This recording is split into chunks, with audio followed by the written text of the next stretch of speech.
Катица Јанева за време на целиот свој мандат како специјална обвинителка добила бонуси во вредност од 157.000 евра, покажуваат податоците од платформата Отворени финансии. Бонусите Јанева ги добивала како додаток за доверливост, односно како надомест да не открива што се слушнала во така наречените бомби. Сумите биле исплаќани под контото од други трансфери. Овие износи се менувале во текот на годините, од 1.600 евра па 2.200 се до 4.000 евра.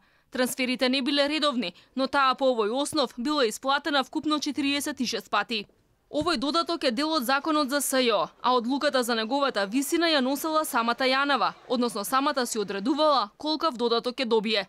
За Јанева од буџетот на СЈО секој месец се исплаќале и 400 евра за кирија, како и речиси 42 евра како надомест за тоа што работела вон градот каде што живеела. Сепак висината на незината редовна плата не може да се дознае од овие податоци, кои ги вклучуваат само додатоците.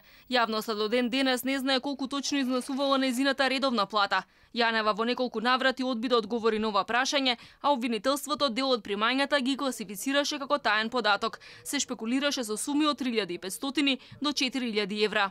Вакви додатоци за доверливост добивале и другите обвинители и дел од вработените во СЈО. Кај Јанева се регистрирани и некои други уплати од Академијата за јавни обвинители и од незиното матично обвинителство во Гевгелија. Последните бонуси Јанева ги добила на 29 јули годинава, меѓу нив и 36.000 денари од владата. Инаку и покрај тоа што СЈО е без обвинители, наредната година ќе добие буџет од 3,7 милиони евра. Министерството за финансии одобрило 1,2 милиони евра за плати за 90 вработени, а 2,4 милиони евра треба да бидат потрошени за стоки и услуги. Министерката за правда тврдеше дека од финансии го одобриле буџетот кој го побарала сега поранешната специјалка Катица Јанева, па одлуката морало да биде спроведена. Уверуваше дека ќе се направат корекции и оваа сума ќе се префрли во основното јавно обвинителство.